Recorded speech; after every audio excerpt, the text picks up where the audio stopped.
What do you believe happens when we die? Just a light topic of convo. That's your open head right there. Yeah, I have it as well. Wow.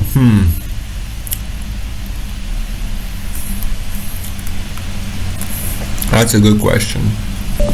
First time ever in high school that I smoked weed, I had a breakthrough. I just took notes on my phone for like 2 hours. I had a breakthrough of a place that exists outside of time, and between each of our lives you go there to sort of reflect, and that place is like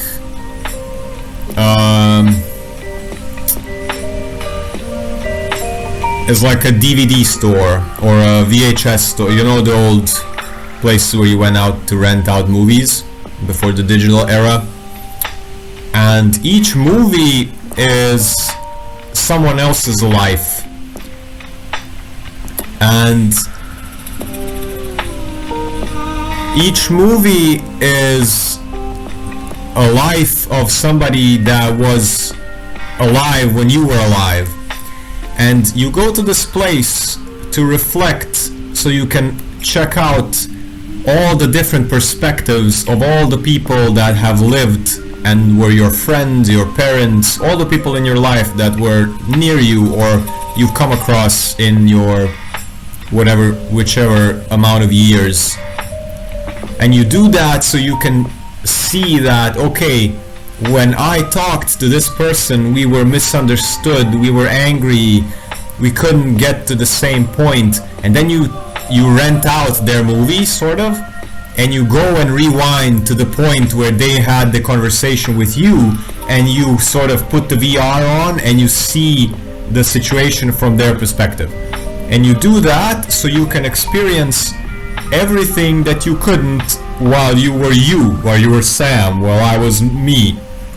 In that way, like the soul or God or life, I like the word life more than I like the word God, because life is, when I say God, it's just a language thing that God has always connected me with some entity that's not me. But when I say life, then I'm also life. And everything is life. But when I say God, it's sort of separate from me, and that's not true. So life just wants to life is relatable, yes. Life wants to experience. And you say you've read of this place. I've also afterwards read about Akashic records. Right now I'm reading about electromagnetic energy and how things function, and how we use tuning forks to bring back old fragments that become stuck in the auric field. And they speak a lot about ether or the Akasha or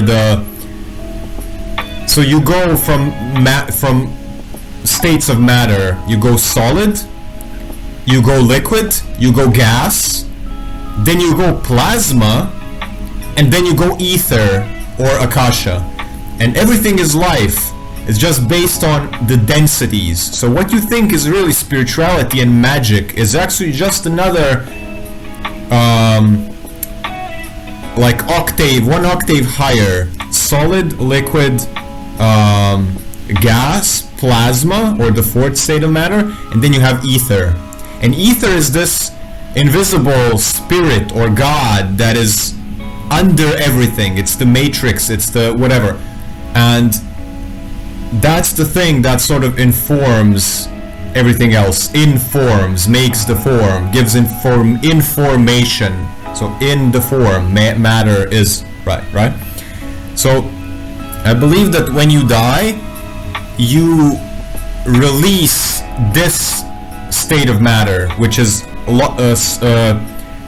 solid, liquid, and gas. And when people think about ghosts, even in Ghostbusters and things like that, they talk about ghosts as beings of plasma, like protoplasmic or what's the word, ectoplasmic beings. So beings of plasma, beings that don't have the shell of the body anymore. They're not liquid, they're not gas, they're plasma and etheric beings. So think of angels, aliens, ghosts, whatever. And I think that when you die, it's just a release of the denser forms of liquid, solid, and gas, and your consciousness or your spirit is released from these spectrums, but in some aspects you are still in this life because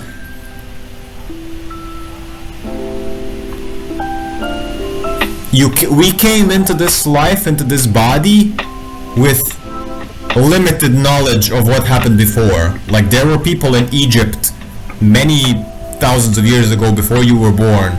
That means that life, or the Akasha, or the ether that was always there, already existed back in Egypt.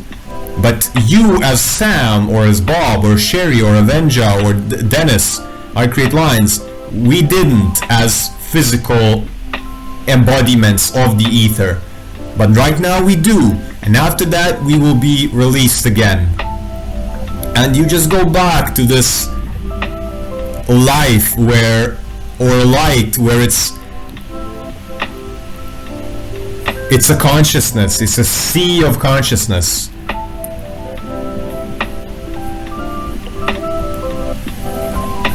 It's a sea of consciousness where you're not individual, where it's all together.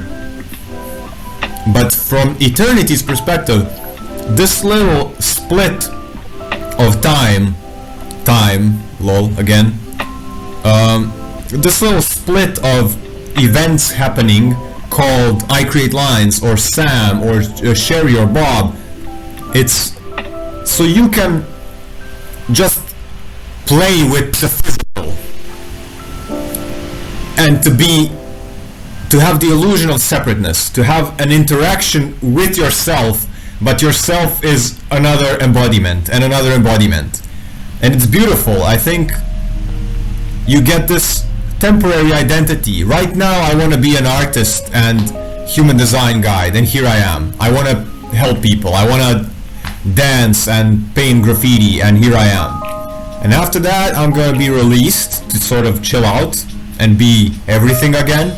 And then from everything you become another child, or I'm not so sure how reincarnation works, if like, do you have to go through it, or it's your own choice, or are there different types of being? Because we are human beings, it's a type of being. I'm being a human, but maybe there's a Robadagodum being, or whatever the fuck you can imagine. Maybe there's a universe where everything's the same as here, except you have two left hands. Everyone on the world has two left hands, and it's fucking awkward. And boy, what can you do? That's just the universe we're living in. Or everyone has a tail, or it doesn't matter. Like, humans are pets and dogs are sentient, or things, I don't know.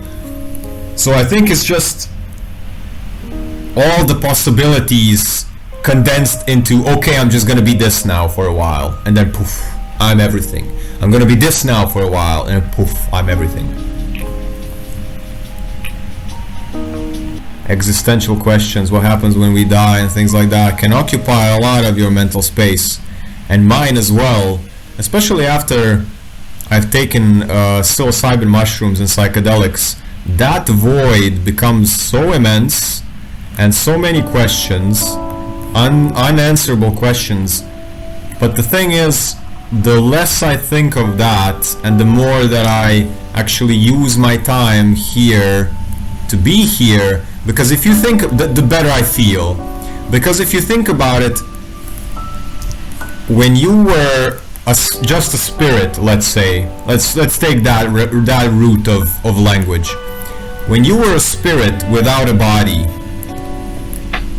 the most important thing for you was, I want to be back here again, and that's why you're here.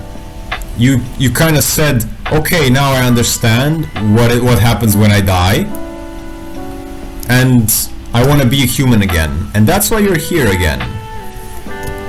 So as humans, we just want to know what's on the other side, but we already knew that, and we said, this is fucking boring. I want to go and paint. I want to go and, I don't know, make babies, have sex, travel the world, help people, learn martial arts, drive a car, drive an airplane into the mountain while singing hallelujah. Everything is possible. Whatever you want, you can do.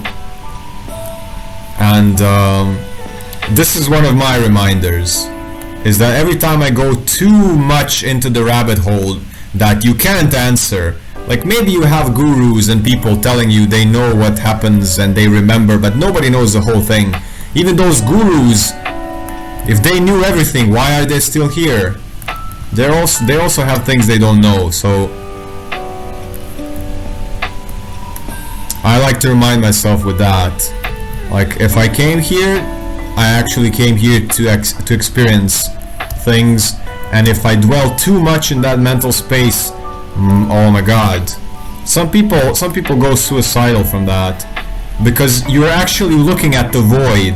You're looking at infinite potential. You're looking at everything. And when you look at everything, you won't find one answer. You'll never be satisfied with what you find, because there's always more and always more. And that's like, you know the saying, if you stare at the void, it has no choice but to stare back at you. And you're not gonna get answers from the void, because it's not a concrete place. It's not a defined place. It's like you have chaos and order. You have chaos, which is basically all possibilities that exist, and you have order, which is little boxes of things. So chaos is what happens when you die. You go back into the whirlpool of everything. And when you are alive, you are in small compartments. I Create Lines is one small compartment, Avenger is one small compartment, Jolin is one small compartment, Bob is one small compartment. What was I saying? So yeah, if you're trying to seek answers in the infinite, it's gonna give you more questions. Because why? Why would it give you, like, it's different.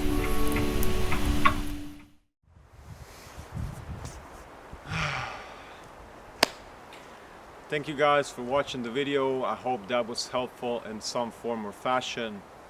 Leave a like, leave a comment, subscribe to the channel. I do daily videos, daily live sessions on the Insight Timer app. If you go to the link in the description or the link up above here, you can join our Monday to Friday Q&A sessions on the Insight Timer app. It is completely free. We talk about holistic healing, psychotherapy, emotional health, mental health, the human design system, and energy work, aura and biofield. If you're having anxiety, depression, relationship problems, energy blockages, if you would like to know more about the human design system, come join us and become part of a huge, beautiful, supportive community of like-minded individuals.